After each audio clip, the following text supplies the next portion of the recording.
dari Kementerian Pertanian tidak ada tanggapan sampai Pak Ampran pensiun. Pak Ampran habis masa jabatannya. Tapi sekarang kan ini dipakai lagi oleh Prabowo kan? Nah, ini yang saya terkadang bertanya-tanya, kira-kira apa ya keberhasilannya Pak Ampran? Mungkin saya yang gaptek atau saya yang kurang informasi gitu loh. Kalau kita dibilang Pak Ampran berhasil membuat swasembada, ternyata juga tidak. Tapi cita-citanya dia baik, swasembada. Di waktu Pak Jokowi, cita-citanya juga baik, swasembada. Dan sekarang cita-citanya juga mau swasembada lagi. Ya, jadi gantungan cita-cita setinggi langit itu ya memang benar lah, nggak apa-apa.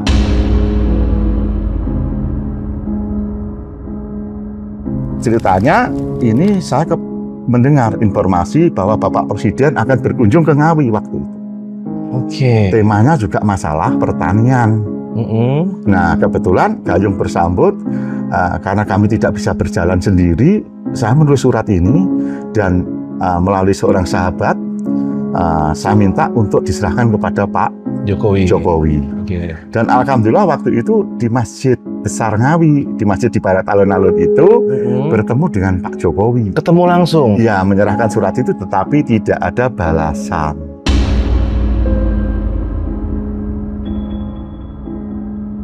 Perbedaannya apa sih Pak? Kementan dan jajarannya Pak SBY, jajarannya Pak Jokowi dan Pak Prabowo. Yang Bapak lihat dari masa ke masa, Bapak ngalamin semuanya saat kunjungan.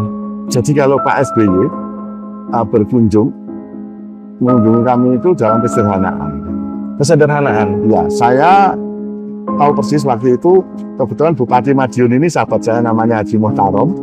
Dia membuat panggung yang mewah dengan hiburan, segala hiburan itu akhirnya ditolak. Disuruh bongkar, ditolak. Jadi Pak SBY itu nggak mau ke sawah melihat apa adanya. Bahkan duduknya itu meja-mejanya meja bambu biasa. Bukan meja bambu beli, enggak. Meja yang kita pinjam milik tani penduduk setempat. Nah, berbeda dengan kunjungan Pak Jokowi.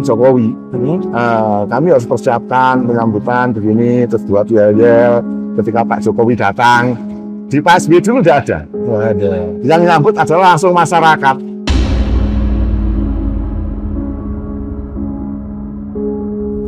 Jadi kalau ada yang menanyakan mana surat tendernya dan sebagainya, ini bukan pembelian tender. Nah, itu dia. Katalog. Banyak yang tidak paham Pak kemarin. Kalau gitu mana bukti tendernya, bukti? Nah, ini mereka ya biasalah yang tanya mungkin tidak pernah menjalankan bisnis di bidang permesinan dan tidak mempelajari mekanisme pengadaan barang-barang pemerintah.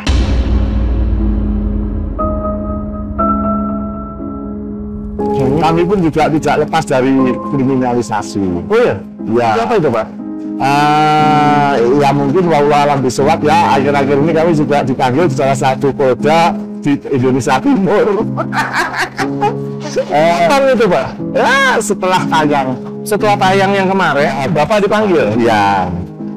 Dimintai keterangan berkaitan dengan produk dan sebagainya itu.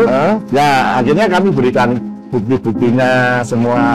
Itu kemarin berarti setelah dimanggil di Polda, ditanyakan masalah yang tadi Bapak bilang, ada nggak mereka nyinggung tentang podcast kita Pak? Tentang yang kita bicarakan sedikit aja ada nggak Pak? Gue pengen tahu bro. Mereka mainnya sangat terlatih dan pandai ya.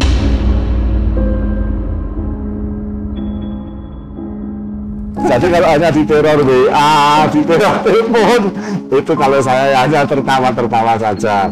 Tetapi saya tidak mengabaikan dari teror ini. Kami punya antisipasi dan selalu berdoa sama Allah agar saya diberi keselamatan. Karena saya yakin ini adalah perjuangan kami untuk Indonesia.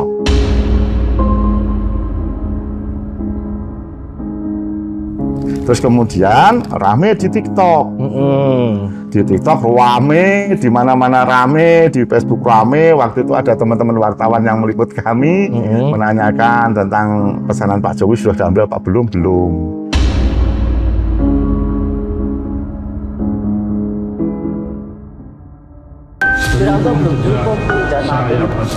Saya selalu bilang itu saya dari bawah. Belum sampai waktunya. Jadi di sini ada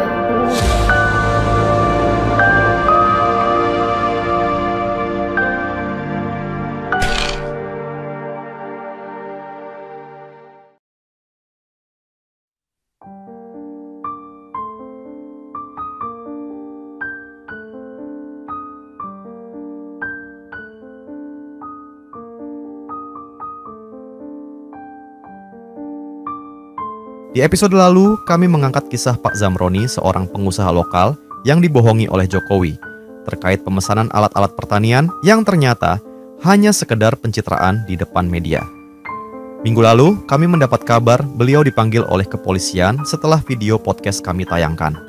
Dengan rasa khawatir, kami mendatangi beliau kembali ke Madiun untuk silaturahmi dan mengetahui keadaan beliau sekaligus menanyakan beberapa pertanyaan dari netizen Jelajah Malam terkait keabsahan dan kebenaran isi cerita yang kami tayangkan. Di sini kami mendapatkan lebih banyak bukti yang menjawab tentang duduk masalah dan bukti-buktinya.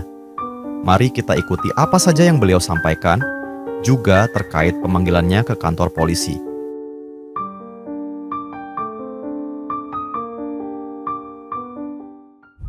Assalamualaikum brother, ketemu lagi di channel Jajah Malam. Hari ini gue lagi berada di kota Madiun lagi. Kenapa gue di sini? Ya mungkin lo tahu, beberapa saat yang lalu gue sempat mewawancarai salah seorang pengusaha nasionalis yang berdomisili di Madiun, yang ternyata menjadi salah satu korban pencitraan dari ex-presiden tercinta kita. Tujuan gue kesini adalah karena di podcast saat itu banyak sekali pertanyaan dari netizen yang mengatakan, kenapa itu Bapak itu baru keluar-keluar sekarang? Terus apakah ada benar bukti pemesanan? Dan bla bla bla. Nah hari ini langsung aja kita tanyakan langsung ke yang bersangkutan, jadi bukan kata gue. Gue perkenalkan lagi dengan Bapak Agus Zamroni, apa kabar? Alhamdulillah sehat ya. Sehat Pak ya? Selamat datang di lokasi pembuatan mesin-mesin pertanian. Nah itu dia. Anak negeri. Menarik Pak. Nah brother, di sini lu bisa lihat background kita ini adalah bukti nyata mesin-mesin yang dulu dipesan oleh Pak Presiden Jokowi yang ternyata tidak diambil dan masih mangkrak di sini.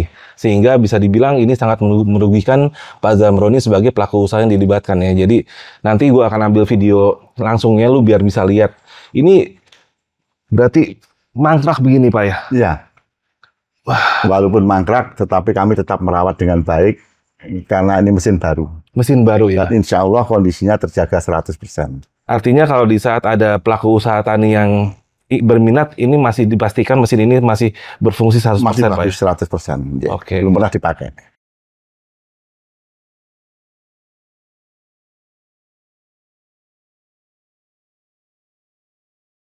Kami pun juga tidak lepas dari kriminalisasi. Oh iya? Ya. Apa itu Pak? Ya mungkin wallahu alam bisawab ya. Akhir-akhir ini kami juga dipanggil di salah satu polda di Indonesia Timur. Kapan itu Pak? Ya setelah tayang. Setelah tayang yang kemarin, Bapak dipanggil? Ya. Dimintai keterangan berkaitan dengan produk dan sebagainya itu. Ya akhirnya kami berikan bukti-buktinya semua. Ini hasil BASTT-nya, ini hasil uji lapangannya. Ya semua. Kalau kami sebagai warga negara yang kepinginnya Indonesia ini maju dan punya industri sendiri, ini hal ini bukan suatu hambatan bagi kami. Ini hanyalah sebuah ujian. Karena kalau orang yang diuji tentu akan naik kelas. Benar Pak. Nah, jadi inama al-yusron setelah datang kesulitan akan datang berbagai kemudahan. Ini yang saya pegang. Saya yakin, hakul yakin, dan aku yakin ini. Allah pasti memberikan pertolongan kita. Amin ya. Nah, inilah yang saya sampai hari ini masih kuat menjalani meskipun dalam keterbatasan fisik saya. Itu kemarin berarti setelah pemanggilan di Polda, ditanyakan Mas yang tadi Bapak bilang, ada nggak mereka menyinggung tentang podcast kita Pak? Tentang yang kita bicarakan sedikit aja ada nggak Pak? Gue pengen tahu bro. Mereka mainnya sangat terlatih dan pandai ya, elegan lah, elegan. Jadi kalau arah sasarannya itu mau ngejewer telinga kita, mungkin tidak langsung ke telinga mas. Dempolnya dimencet, dijewer lewat perasaannya dulu, diteror fisiknya dan sebagainya. Jadi mereka terlatih lah, tersistem. Biasa lah ini, nggak biasa lah. Psikologisnya aja dulu diantem gini. Tapi ya fighter lah Pak ya, kita siap berjuang. Insya Allah Pak ya, insya Allah. Mantap. Jadi kalau hanya diteror WA, diteror telepon, itu kalau saya hanya tertawa-tertawa saja.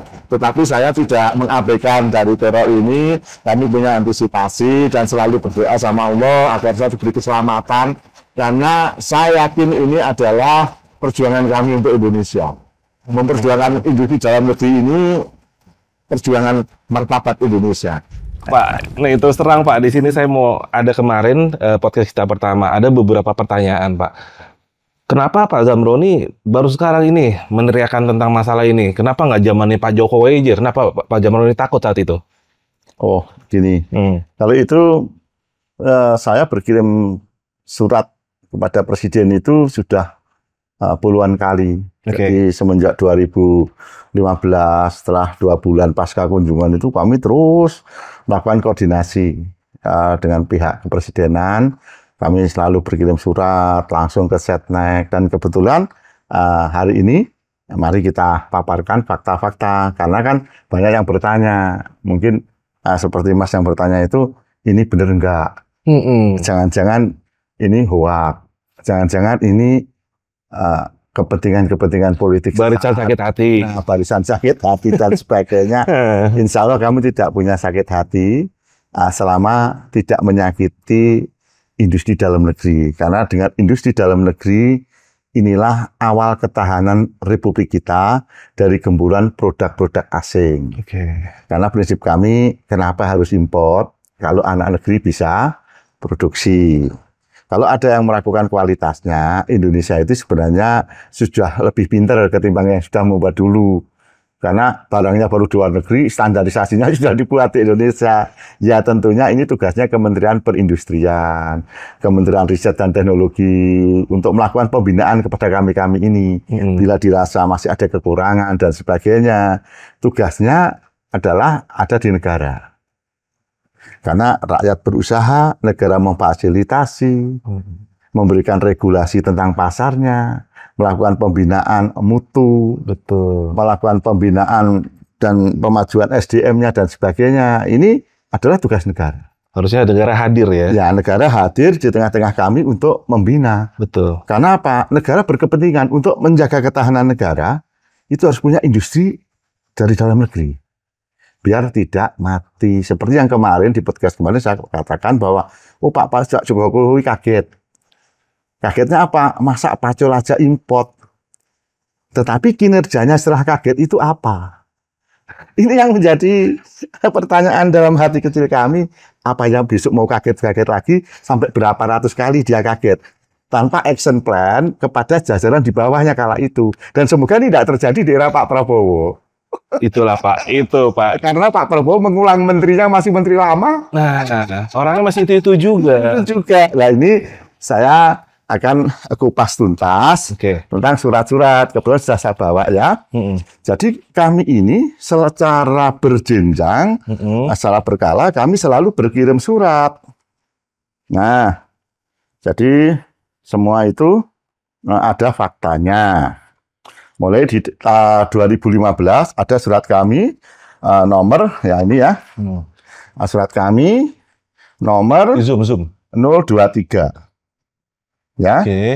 Ini di bulan Oktober 2015 kepada Bapak Presiden Jokowi.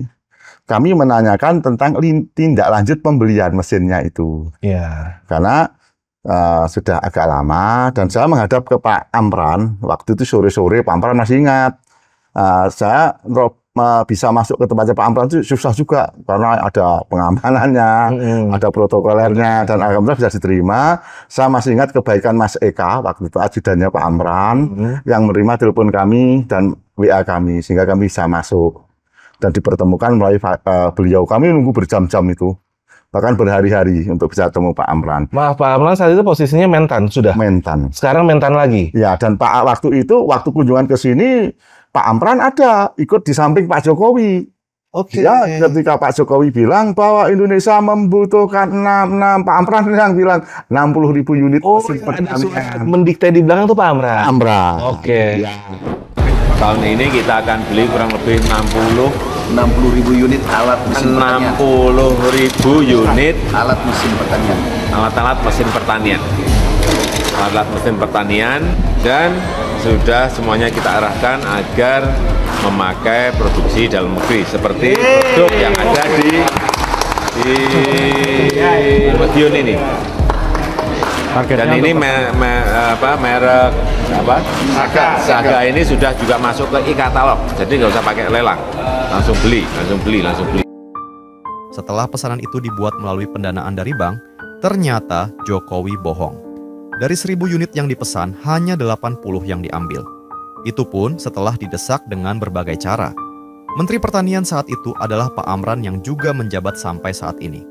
Artinya beliau tahu betul duduk masalah yang sebenarnya, tinggal adakah niatan baik untuk menyelesaikan pesanan tersebut atau melanjutkan barang import yang tentunya menggiurkan.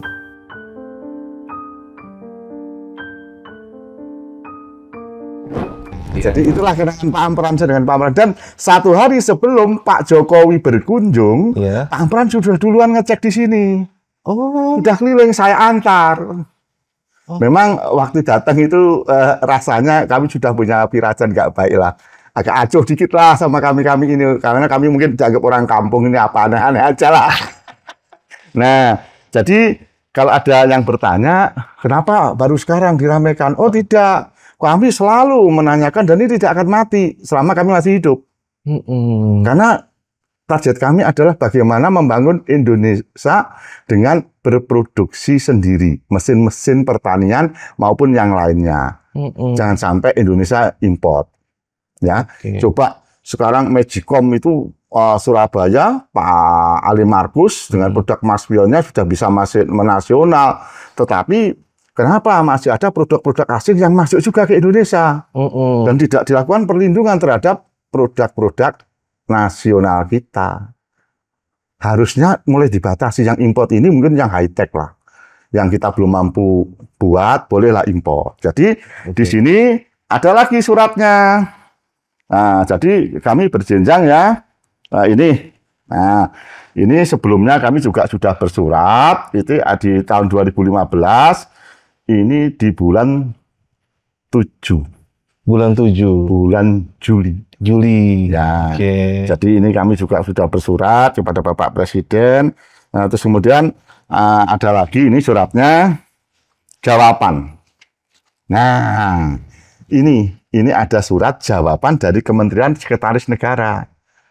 Ini otentik ini. Jadi kalau kami mengirim surat kepada Presiden, tentu harus lewat Sekretaris Negara. Karena Sekretaris inilah yang mengatur laju masuk keluarnya surat kepada Presiden. Dan kami langsung mengantar sendiri ke istana. Surat ini sebuah kenangan. Kemudian surat itu sudah dijawab di 12. Di tanggal 7 Desember 2016. Ini balasan surat pertama turun. Balasannya ini? Ya, ini diperintahkan. Jadi ini diperintahkan pembinaan guna pengembangan dan pemanfaatan mesin pemanen padi, Saga BN 120 AT 8,5 HP dan mesin Saga Macan. Jadi ini ceritanya lengkap di sini. Jadi ini sudah ada perintah, kemudian ini tembusannya ada nih, Menteri Sekretaris Negara, Menteri Pertanian, Menteri Perindustrian, dan Saudara Agus Zamroni.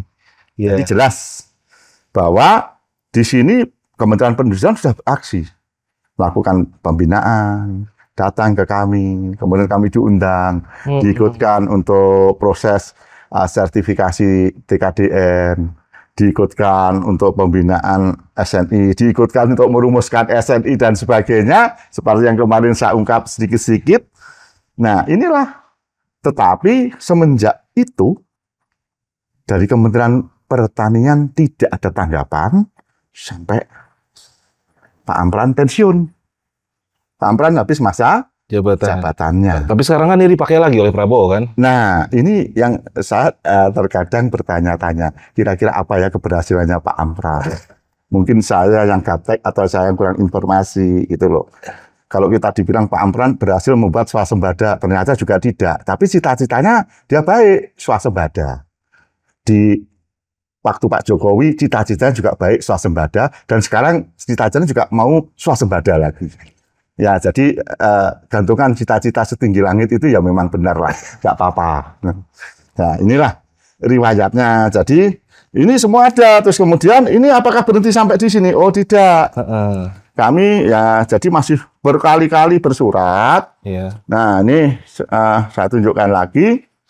Nah, di sini ini di 2020. Jadi mulai 2017, 18 setiap tahun kami bersurat.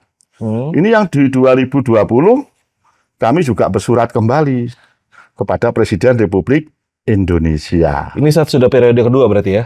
Ya. Oke. Jadi kami terus berkomunikasi terus. Dan kemudian ada lagi yang ini, yang ada unsur Jumat Keramatnya. Wah, gimana tuh, Ya, Pak? maaf. Ini yang di tahun 2021.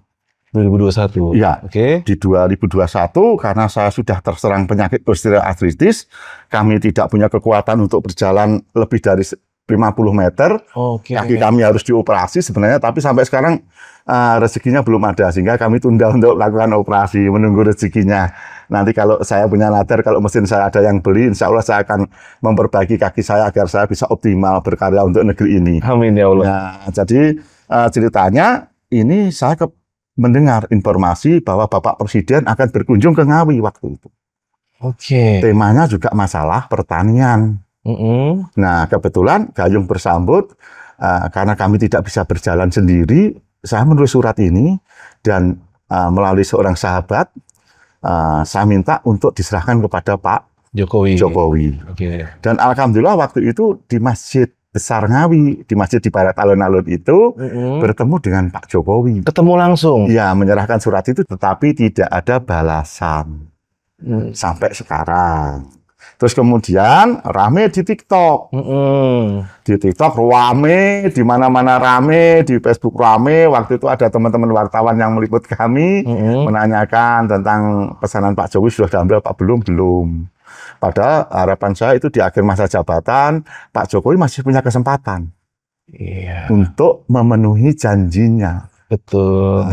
Sekaligus membantu Industri dalam negeri, industri lokal. Karena dia sebagai presiden tuh.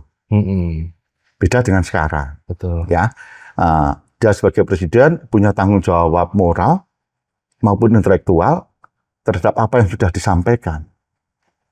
Sebenarnya saya kasihan juga sih dia.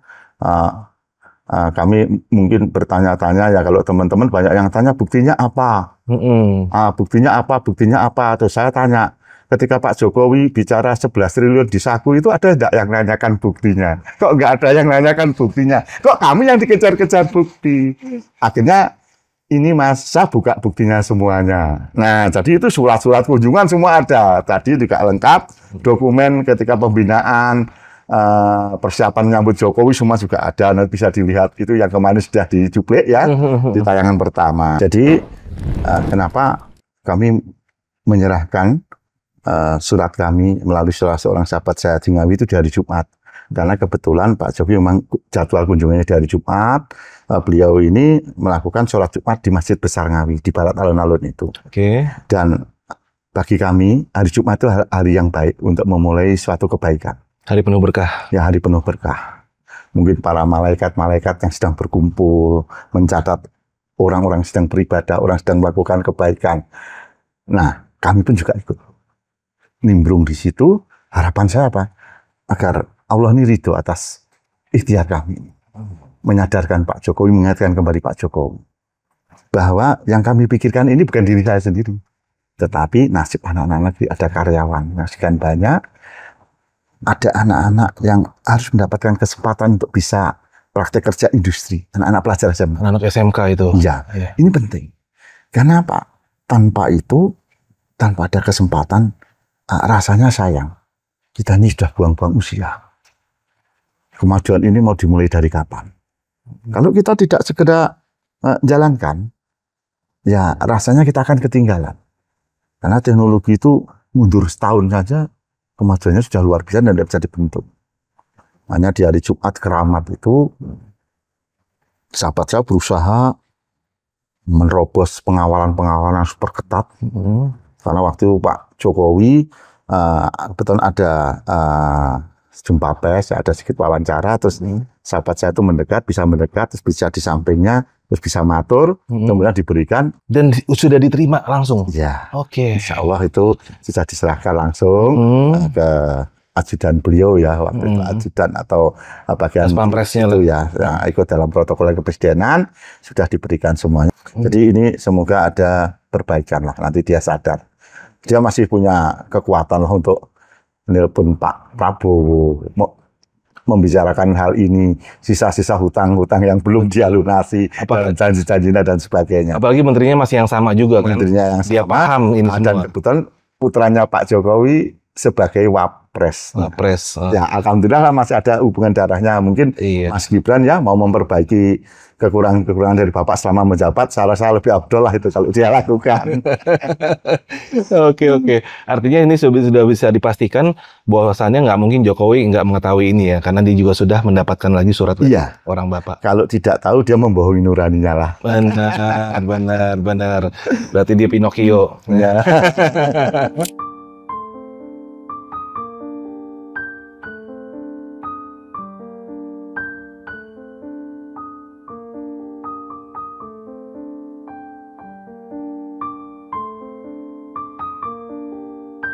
Perjuangan Pak Zamroni untuk mendapatkan haknya sebagai seorang pengusaha yang dilibatkan dalam kunjungan kerja Jokowi, menghadapi berbagai macam lika-liku yang pada akhirnya berhasil menemui sang presiden di Masjid Ngawi, dan surat yang berisi permasalahan yang belum selesai sudah sampai ke tangan Jokowi langsung. Ternyata itu pun tidak cukup untuk membuat sang presiden menjadi sadar dan memenuhi kewajibannya. Mungkin memang sudah karakter yang tidak bisa dirubah. Pak Zamroni menceritakan bagaimana perbedaan dan karakteristik masing-masing presiden, mulai dari SBY, Jokowi, sampai Prabowo. Dari hal ini, kita mampu membaca mana pemimpin yang betul pro rakyat dan yang hanya pencitraan di depan media.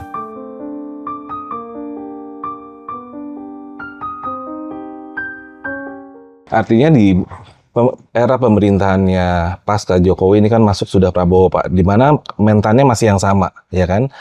Di era Prabowo ini kan bisa dibilang salah satu isu yang memang benar-benar digalakan oleh Prabowo dicanangkan tentang ketahanan pangan nasional. Apakah sudah ada perubahan dari pemerintah tentang produk apa yang dipakai oleh mereka? Artinya di sini apakah produk lokal seperti Zaga ini mendapatkan tempat di pemerintahan Prabowo sampai detik ini, Pak, yang Bapak lihat? Ya.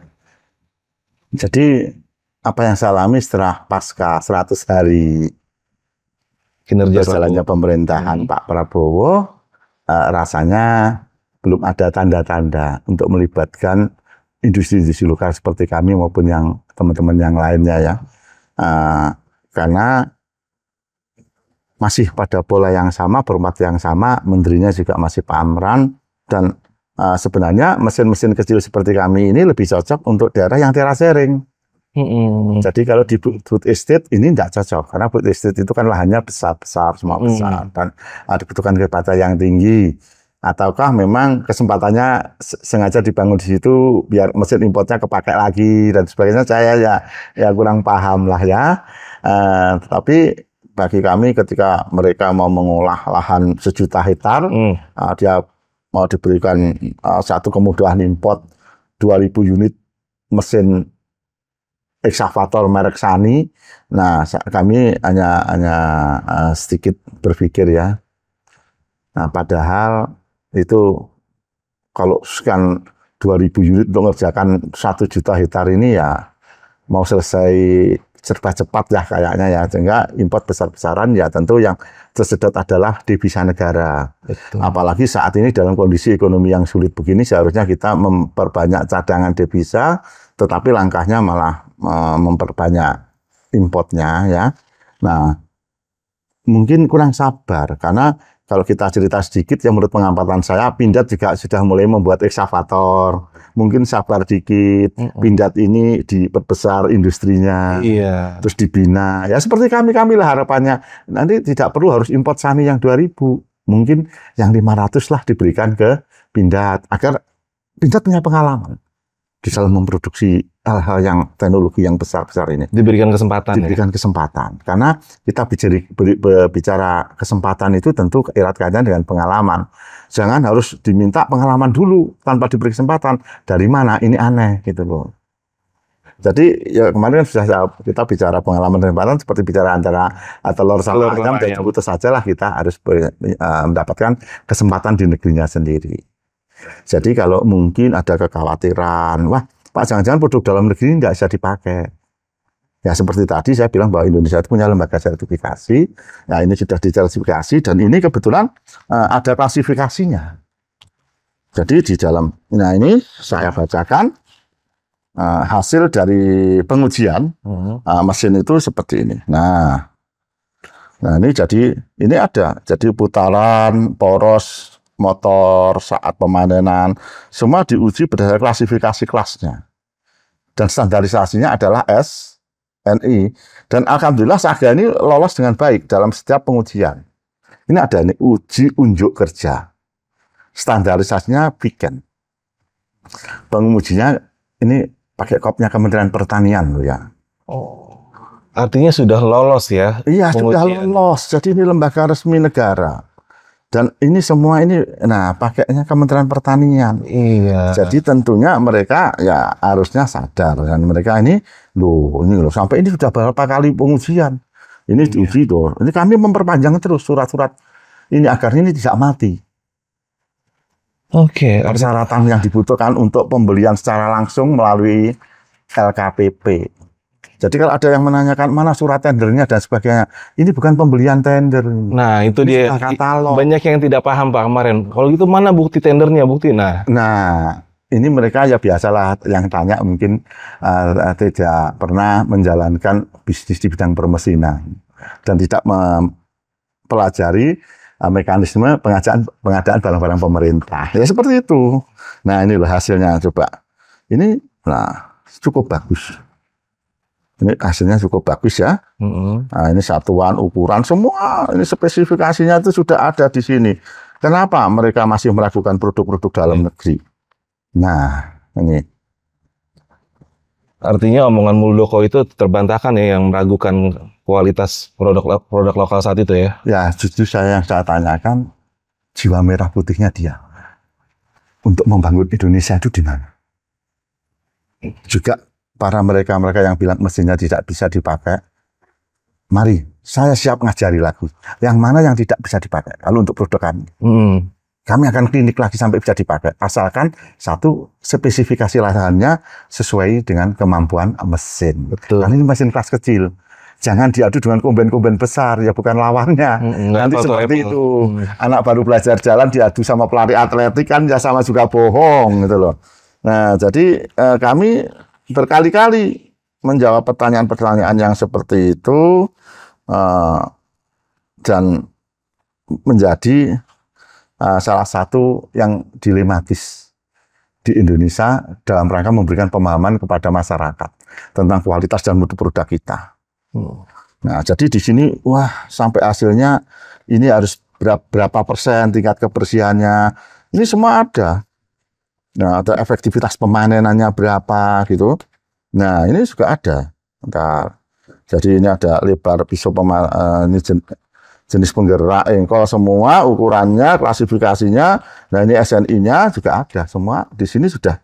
Nah ini sudah tampak. Semua persyaratannya sudah terpenuhi. Yeah. Nah kalau ada yang bilang tidak bisa dioperasikan, ya ini harus di klinik lagi operatornya. Apakah mereka mempunyai sertifikasi resmi dari pabrik? Karena setiap barang ini diterima oleh kelompok dilakukan pelatihan. Penerima itu harus operatornya siapa, tidak harus ketua kelompok taninya. Mungkin ketua kelompok taninya penerimanya sudah tua, usianya sudah tidak mungkin megang mesin karena sudah di atas 55 tahun.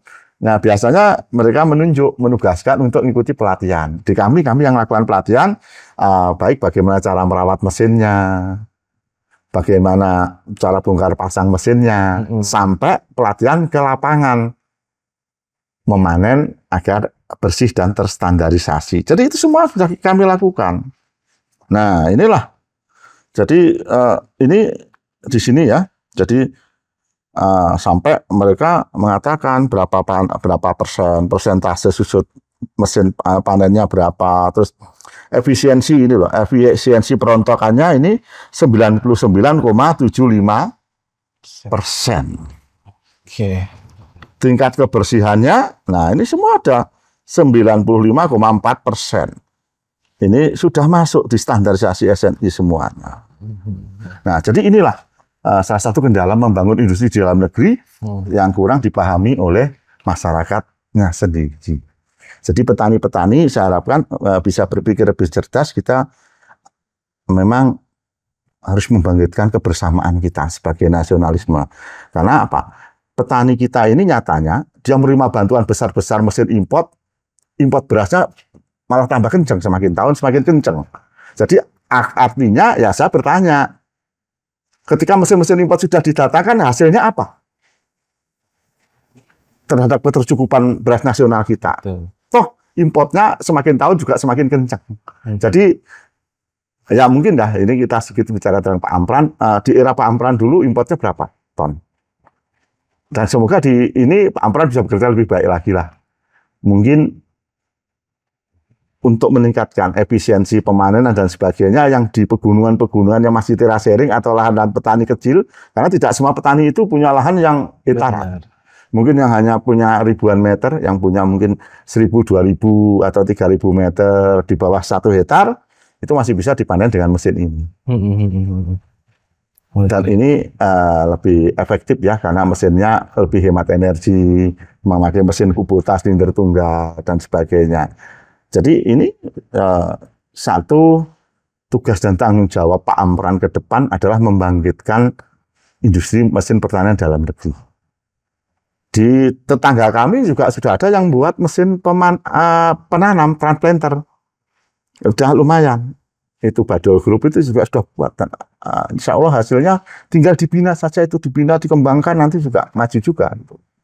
Asalkan kementerian yang terkait ini paham. Kalau tidak paham, repot juga. Benar-benar.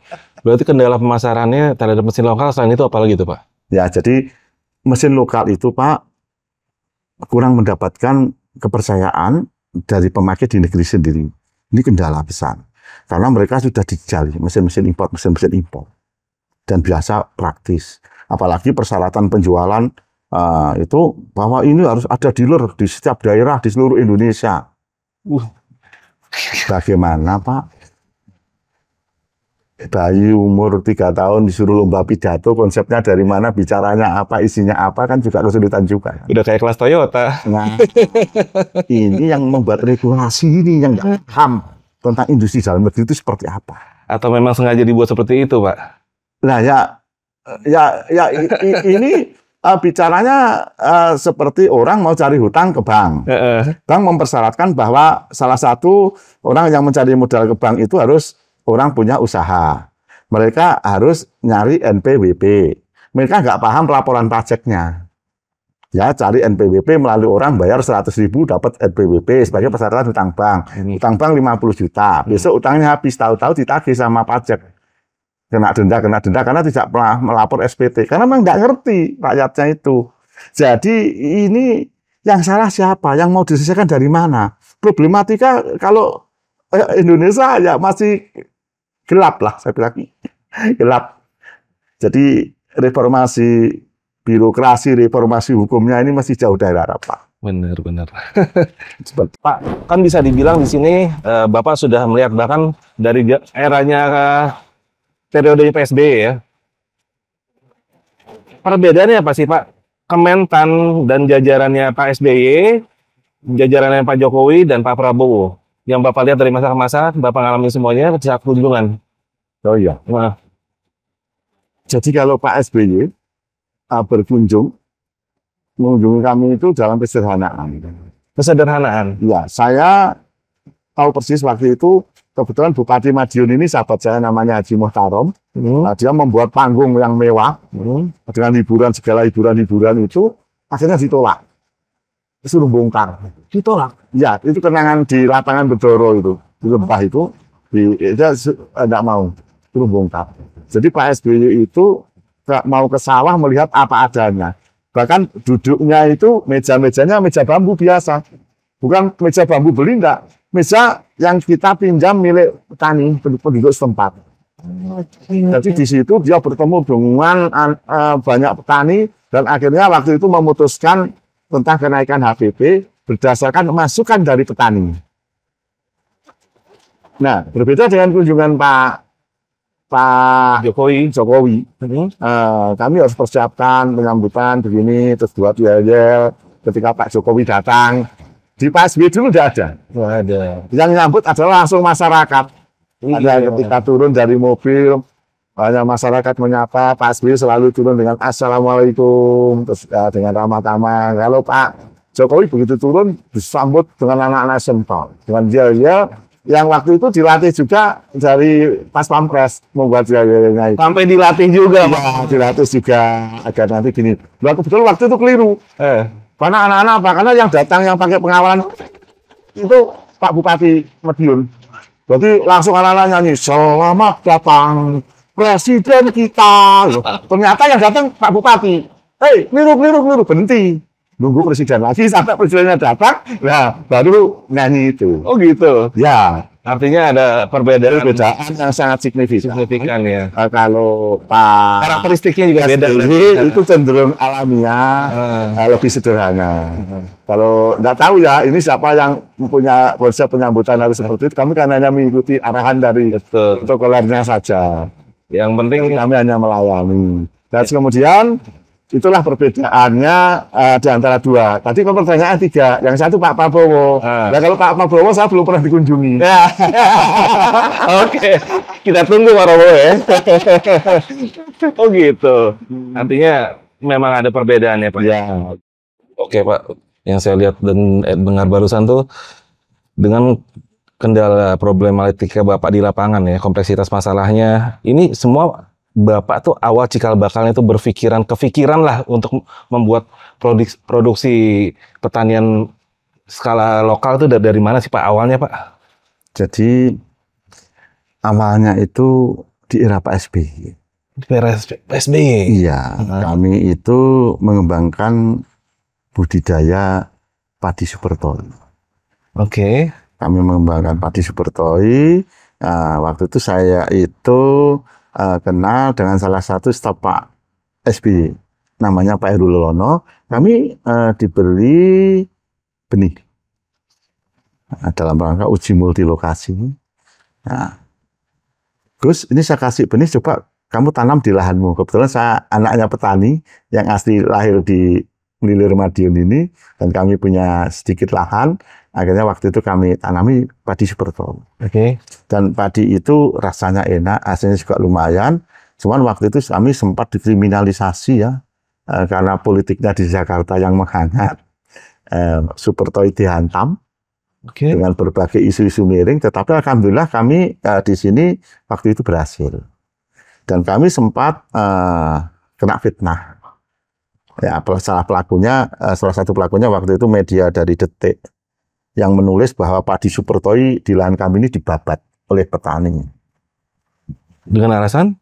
Nah, dia nulis banyak. Terus akhirnya saya temui juga, saya ajak untuk mencari kejelasan, saya konfirmasi, saya undang ke rumah wartawannya itu, kebetulan wartawannya datang juga. Detik.com nih ya? Iya, waktu itu Detik. Ya, jadi wartawannya namanya tidak perlu saya sebutkan karena sekarang juga masih aktif di situ. Dan dia juga TikToker juga dia. Sering-sering muncul, tapi sekarang bagus sama saya. Nah, dia nulis itu karena salah informasi. Karena menanya orang, terus dia mungkin ya wartawan kan tidak paham tentang seluk-beluk pertanian ya. Kecuali kalau wartawan yang spesifik di bidang pertanian, ya pasti dia ngerti ya. Karena basicnya tentu mungkin sedikit punya ilmu tentang pertanian ya. Tapi ini kan wartawan umum ya. Sehingga ketika ada orang yang cari sisa-sisa jerami, habis dipanen yang mau kita ratun waktu itu, memang kami bolehkan untuk diambil sampai ke pangkal, tinggal 5 cm dari tanah. Nah, untuk dijadikan makanan ternak. Nah, kebetulan itu tetangga saya namanya Pak Sikur, sekarang masih hidup, udah tua. Ya, karena udah lama kan. Nah, terus di situ padinya berhasil. Dan kami berani bersumpah padi itu bagus. Berhasil dari kami, terus akhirnya rasanya juga enak. Waktu itu Pak Dekarwo juga melihat di lahan kami, yang mana juga Pak Dekarwo. Waktu itu belum gubernur, masih sekda. Masih Pak Sekda datang, lihat, terus kemudian ada salah satu direktur PT Pupuk Petrokimia Gresik, Pak Arifin Tasrif juga datang untuk melihat itu. Ke lahan, memberikan bantuan pupuk, memberikan pembinaan. Dan alhamdulillah dengan berkat pembinaan dari Pak Arifin ini, kami diberikan bantuan pupuk dan sebagainya, hasilnya lumayan bagus. Sampai kita melakukan rawat tunas namanya ratun. Nah itu sampai 3 kali. Memang kami penasaran ingin membuktikan. Sehingga berikutnya memang kami bagus, terus akhirnya kami dengan sahabat saya namanya Pak Daman, yang maaf, beliau ini sekarang sedang sakit karena usia ya, dia petani yang sangat kreatif, dan diberi kesempatan untuk belajar ke Cina, ke Longping, itu untuk padi dia. Dia sama saya riset membuat metode penanaman penyemaian benih dengan metode karpet. Jadi kami menggunakan bekas sak semen atau kertas koran untuk alas, kemudian kita kasih media, terus benihnya ditabur di situ. Nah, apa fungsinya? Untuk memudahkan pencabutan benih. Tidak perlu, kalau dalam istilah Jawa itu daur, mengambil benih yang ditanam langsung ke sawah. Jadi satu-satu itu enggak perlu, ini cukup. Jadi setelah tumbuh, usia 18 sampai 30 hari mau tanam, ya tinggal diambil, digulung gitu aja. Dipotongi, dibawa ke sawah, nanti tinggal ambil. Dan waktu itu dipraktekkan oleh Pak SBY dan Bu Ani. Kami sempat dikunjungi juga di desa kami ini. Ada dokumentasinya Pak? Ada. Nanti saya kasihkan dokumentasinya. Dan Pak SBY itu turun langsung ke sawah sama Bu Ani untuk mencoba menanam. Menanam, terus kemudian kami ini dulu pernah ditelepon Bu Ani. Perhatian Bu Ani terhadap pertanian itu luar biasa. Jadi ada Bapak Heru Lono waktu itu bersama Bu Ani nelpon saya, karena bukan Bu Ani yang punya nomor telepon saya, enggak, Pak Herunya yang punya. Bu Ani mungkin hanya ingat dia, oh ya itu hasilnya seperti apa ya ketika kita nanam itu. Nah terus tanya-tanya, hasilnya bagus juga yang ditanam Pak SBY di lahan di Lembah Nilir itu. Nah akhirnya kami di situ didorong untuk oleh Pak Heru Lono itu untuk mengembangkan mesin-mesin, karena Pak Heru ini putranya Pak Saryadi, pemerhati masalah tanaman tebu, peneliti tebu Pak Saryadi, dan Pak Heru ini pemerhati pertanian, dia senang sekali dengan pertanian. Akhirnya kami didorong, Gus, kami itu ini loh, di Jepang itu ada mesin kecil gini. Saya ditunjukin video, katanya beliau itu berkunjung ke Jepang, terus ada mesin video segi kecil gitu loh. Ini kamu bisa enggak buat mesin gini?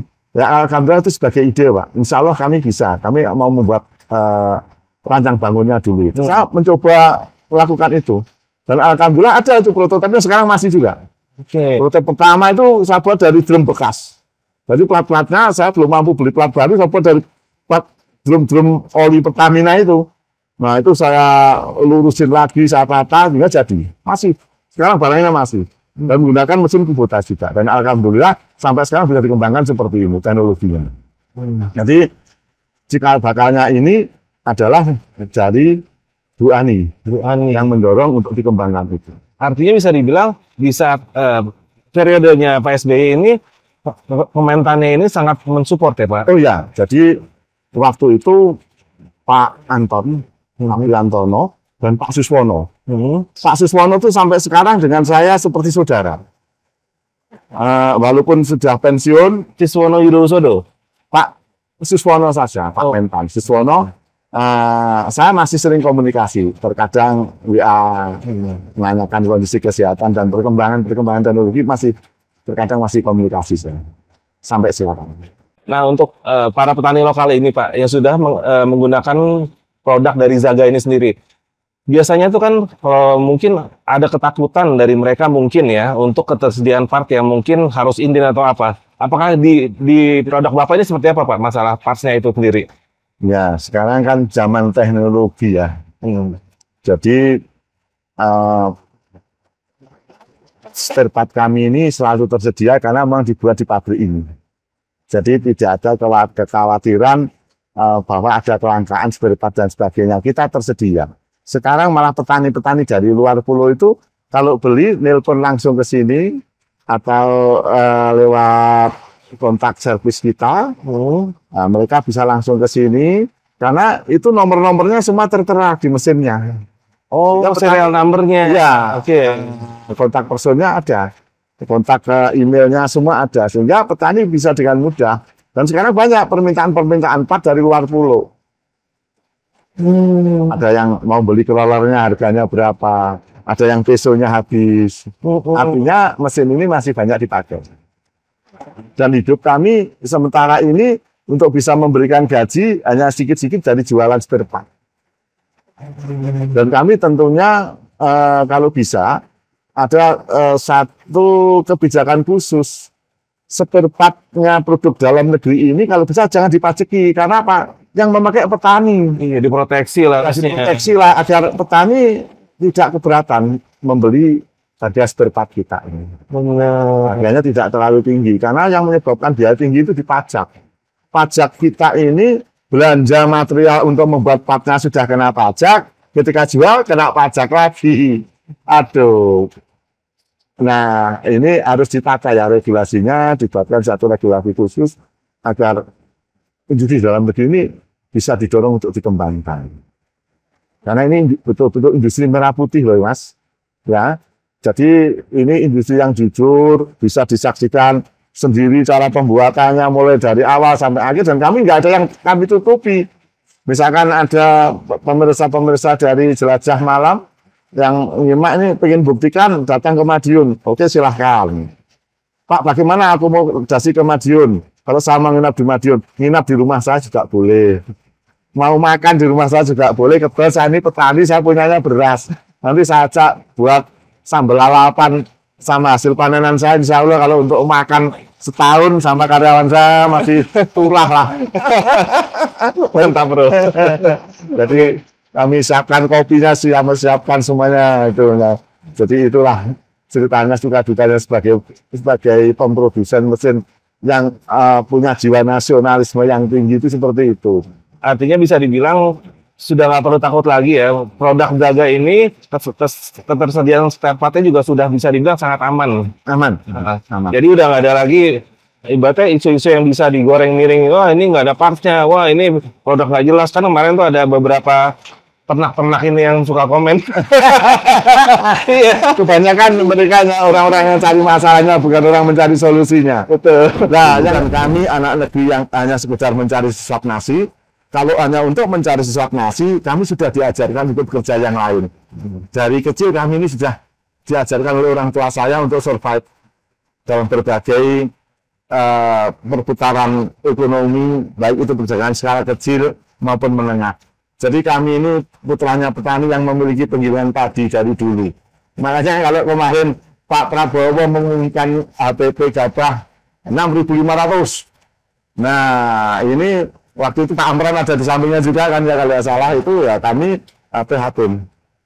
Harusnya kalau membeli gabah itu harganya 6.500 itu disertai dengan kejelasan tentang standarisasi kualitas. Jangan-jangan nanti gabahnya kotor, jelek, habis kena banjir. Suruh dibeli dengan gabah yang bagus. Yang petaninya betul-betul perfect, merawatnya dengan cermat, dengan teliti, dan padinya bagus, warnanya kuning, bisa diproses untuk bahan beras premium. Disamakan dengan padi yang kurang sehat tadi. Ya, ini tidak mendidik, tidak. Kasihan lah, akal-akalan ya. Jadi harga gabah ini di tingkat petani sebenarnya yang perlu dijaga adalah pengambilan keuntungan berlebihan dari para tengkulak-tengkulak itu. Tengkulak ini juga rakyat Indonesia, tidak usah dimatikan, tidak usah ini dibunuh. Kasihan, karena memang dia bisanya bekerja dengan cara menjadi penghubung antara pihak penggilingan padi dengan petani. Kalau petani disuruh langsung beli ke penggilingan padi atau ke Bulog, aduh, sayangnya mati ya. Nggak kebayang kemarin ketika Bulog membeli gabah petani, ya adanya hanya spanduk di gudang-gudang Bulog. Petani yang datang bisa dihitung dengan jari, nggak genap 10 jari kita. Berat. Karena petani tidak terbiasa seperti itu. Jadi kalau kita bicara petani, jangan bicara di atas kertas, tetapi kita bicara realitas hidupnya.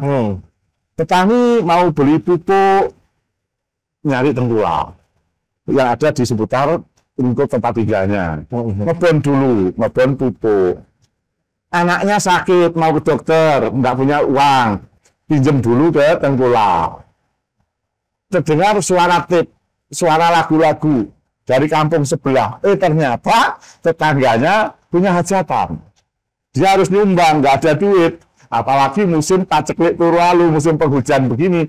Di masa-masa bulan Desember sampai akhir Februari kan kita belum tanam. Kalau orang Jawa bilangnya ini paceklik turu lalu. Mencari uang susah, ya akhirnya harus cari hutangan. Kemana? Ya ke tengkulak tetangganya. Namanya bukan tengkulak, kalau saya bilangnya itu bangkul kata. Itu biasa. Jadi nanti ketika panen mereka potong. Makanya akan kesulitan membeli gabah milik petani lokal di luar jaringan yang sudah tertata ini. Ini harusnya tidak perlu diberantas, tapi diedukasi, diberikan pengertian, jangan memotong seperti rentenir kepada para pengepul-pengepul gabah ini. Diberikan pemahaman agama, rentenir itu dosa dan sebagainya. Terus kemudian diedukasi, ini tugasnya pemerintah sebenarnya. Lah tahu-tahu ini ditadangi pengawas Babinsa dan sebagainya. Babinsa suruh ngawasi seperti itu, ya datangnya ya kasihan sebenarnya. Mereka itu bukan ahlinya, bukan bidangnya untuk mengawasi masalah pertanian. Apalagi harus ikut nanam. Nah sekarang kan seperti darurat pangan aja. Semua instansinya negara ini semua disuruh-opiak suruh nanam. Akhirnya yang terjadi apa? Hanya seopos. Nanti ada yang bilang, oh ya nanam padi di pot. Di pot di mana? Di atas teras rumah dan sebagainya. Ya ini kalau sehari dua hari dia tahan lah. Mungkin. Tapi kalau lama-lama nggak bakal tercapai. Karena bertani itu repot. Mereka nak panen katakanlah setengah kintal. Terus mau nyelepnya gimana? Mau dibawa kemana? Apalagi kalau tempatnya di kota. Dia bisa nanam padi, penggilingannya adanya di pinggiran-pinggiran. Berapa biayanya? Kan tambah mahal, nggak efisien. Nggak masuk akal lah. Nggak masuk akal, akhirnya program itu juga terhambat juga. Jadi saya harapkan Pak Prabowo kalau mau memutuskan sebuah kebijakan, banyak mendengar masukan dari masyarakat. Kalau perlu dibuka aja lah apa masukannya misalkan gitu. Itu lebih fair. Berarti nanti biar sempurna kebijakannya. Sempurna itu susah, nggak ada kebijakan sempurna.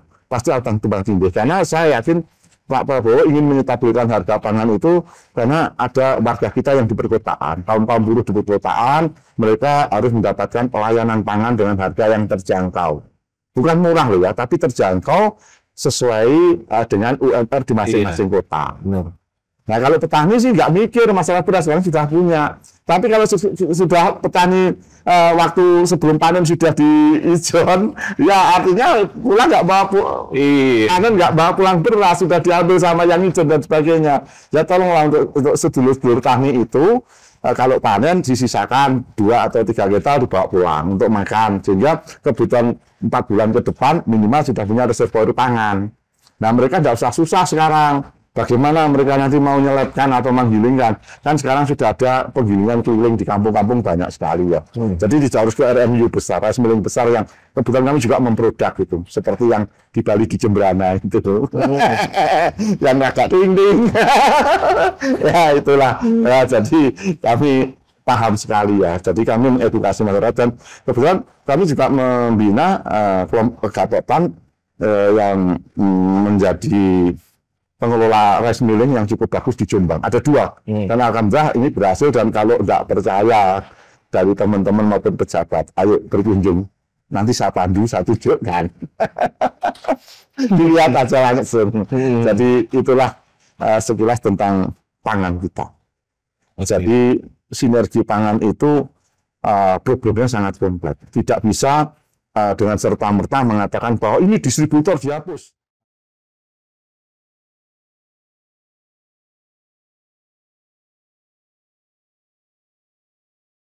Oke bro, kita lanjutin lagi. Tadi ada kendala teknis, hujan badai dan petir, akhirnya mati lampu. Dan kita baru lanjut lagi Pak Tamrin nih ya? Ya, pindah tempat. Pindah tempat kita ke dalam yang lebih safety. Jadi dilanjut Pak Tamrin tadi. Iya. Jadi sekarang itu kan usia pensiun TNI Polri yang untuk jenjang tamtama dan Saba itu biasanya kan masih muda-muda ya di bawah 60 dan masih di usia produktif. Nah, mereka kalau menjelang pensiun biasanya kan ada satu penyakit yang menghampiri mereka atau menjadi satu problematik tentang post power syndrome ya. Oke. Jadi dari kebiasaan aktif, bertugas di instansinya. Nah, di sini kami sebenarnya tempo hari dalam kunjungan Pak Dandim Madiun, Pak Kolonel Sugiono, sudah saya sampaikan, Pak, boleh loh Pak, anggota-anggota TNI yang pensiun masih muda-muda itu kan biasanya kembali ke tengah-tengah masyarakat. Bagaimana kalau kita kasih pembekalan tentang life skill, bagaimana menservis head traktor, menservis diesel Kubota, menservis komben. Nanti kami ajarkan Pak untuk servis alat-alat pertanian, servis transplanter, itu bisa Pak. Kami tidak tarik biaya, gratis Pak. Berlatih di tempat kami, tempatnya ada. Insya Allah kalau untuk makan siang saya siapkan juga Pak. Itu Pak dan Pak Sugiono, tapi sekarang pindah di Magelang. Karena beliau lebih terkenal dengan Panglima, dengan Komandan Sholawat. Karena beliau ini sangat agamis dan kesukaannya itu kalau malam itu muter ikut sholawatan yang dipimpin oleh adik saya sama para alim ulama dan kiai-kiai yang di wilayah seputaran Madiun sini. Nah, jadi dia dekat sekali dengan adik saya dan berkunjung ke sini melihat potensi yang ada di kami. Kemudian saya tawarkan untuk itu. Jadi mereka bisa mendapatkan passive income sebenarnya dengan menservis alat-alat pertanian. Karena toh ini sebenarnya teknologi sederhana dan bisa dipelajari apabila mau belajar. Kuncinya sederhana, bisa dipelajari apabila mau belajar, ada kemauan. Dan ini pelatihnya kalau Kubota resmi dari Kubota. Jadi kalau soal engine diesel nanti resmi dari Kubota. Karena kami ini OEM-nya Kubota. Dan insya Allah dilatih dengan baik. Nanti diberikan sertifikat. Juga kami juga itu, traktor, mau transplanter, mau combine harvester, kami juga berikan sertifikatnya. Agar mereka bisa menjadi bengkel yang bisa membantu petani, dimasukkan ke daerah-daerah aslinya, ketika kembali ke tengah-tengah masyarakat. Jadi ini sebenarnya program yang bagus, tapi sampai saat ini belum bisa berjalan. Dan sangat sayang ada yang belajar ke sini hanya secara individualis saja karena kemauan pribadi, karena mereka memang kebetulan di rumah punya alat-alat pertanian lah. Kebetulan petani. Jadi sebenarnya banyak. Jadi pensiun itu bukan suatu momok ya bagi mereka, tetapi sesuatu yang indah dalam menekuni dunia yang baru. Sebenarnya perbedaannya hanya di situ saja. Iya, keluar zona nyaman dikit. Iya, jadi mereka bisa agak terlepas dari rutinitas apel ketika datang pagi, pulang dan sebagainya, rutinitas kemiliteran maupun kedinasannya, sehingga mereka lebih rileks, lebih santai sebenarnya dengan mengisi kemampuan diri. Betul. Karena itu gratis, saya tidak buat biaya. Dengan ikhlas kami ajarkan untuk beliau-beliau ini sebagai penghargaan kita atas pengabdiannya kepada negara Republik Indonesia. Luar biasa. Nah Pak, saya agak kembali ini lagi Pak. Apakah Bapak ada mesin kenangan tentang peristiwa 2015 itu Pak? Ya mungkin sampai sekarang ada nilai historikalnya lah Pak. Saya kalau itu tertawa, dan kebetulan inilah salah satu yang menjadi kenangan saya. Ini saya simpan di ruangan saya. Ya, jadi ini adalah ada fotonya Pak Jokowi, ada fotonya Pak Ampran, Pak Menteri Pertanian sekarang, ada Pak Dekarwo, ya. Agar foto ini tidak menjadi kenangan pencitraan, saya mohon janjinya untuk diwujudkan dulu. Itu yang pertama. Yang kedua, Pak, karena kami ini kesulitan keuangan di perusahaan kami harus membayar denda pajak. Kami menghargai ketaatan kami untuk membayar pajak. Saya ngangsur. Saya akan mencoba berkirim surat kepada kantor pajak KPP Ponorogo agar bisa tidak saya bayar dengan mesin, tidak usah dengan uang, dengan mesin karya saya. Toh nanti kantor pajak bisa membantu pemasarannya untuk dilelang. Ini yang akan saya jalankan. Dan ada satu lagi mesin kenangan. Barangkali ada para pendukung-pendukungnya Pak Jokowi. Oh, yang garis keras nih. Ya, yang punya kelebihan rezeki. Kami ini tidak sakit hati. Kami bukan barisan sakit hati ya. Kami realistis saja. Saya ada mesin yang pernah dipakai Pak Jokowi, ini mau saya lelang. Barangkali Bapak kepengen membeli mesinnya, monggo. kalau bisa hasilnya akan saya gunakan untuk buat bayar hutang saya. Yang membedakan itu dengan mesin yang lain tuh apa tuh Pak? Di sini ada tanda tangannya Pak Jokowi, asli. Ya, jadi untuk monggo mereka-mereka yang mengagumi Pak Jokowi bisa menghubungi melalui Jajah Malam juga bisa. Nanti biar dibantu diberikan nomor HP saya. Satu di spesial nih Pak ya? Ya, ini spesial. Jadi harapan kami kalau ada lebihnya bisa saya gunakan untuk kegiatan-kegiatan sosial keagamaan. Misalkan ada yang mau beli 10 miliar atau 15 miliar, ya alhamdulillah saya bilang gitu. Itu karena ini kenangan. Kenangan apa? Kenangan sebagai penanda pengembangan industri arsintan Indonesia. Dan ini kalau Pak SBY kan membangun museum, ada Museum Lapani di Pacitan, mungkin ada yang membangunkan Museum Pak Jokowi. Nah, ini bisa diisikan di dalam situ sebagai kenangan terindah kami dengan Pak Jokowi. Akan kami jual. Terima kasih. Siap. Ya. Ini antara mau ketawa takut dosa gue. Aduh. Nah Pak, sebelum kita tutup acara ini, ada nggak sih pesan Bapak buat para penonton kah, buat para menteri kah, atau buat segala macam yang terkait dengan permasalahan inilah yang bisa disampaikan langsung Pak? Ya, tidak ada kata terlambat untuk memperbaiki diri. Belajar dari kesalahan masa lalu, memperbaiki untuk masa depan adalah langkah tepat untuk menyelamatkan Indonesia. Harapan saya, Pak Jokowi, insya Allah masih mampu menyelesaikan masalah ini. Dan kita tunggu actionnya beliau. Semangat Pak, semangat. Agar tidak bertambah catatan-catatan kebohongannya. Selesaikan satu ini saja Pak. Terima kasih. Assalamualaikum warahmatullahi wabarakatuh. Waalaikumsalam. Luar biasa. Oke brother, itu pesan yang singkat, padat, tapi nancep.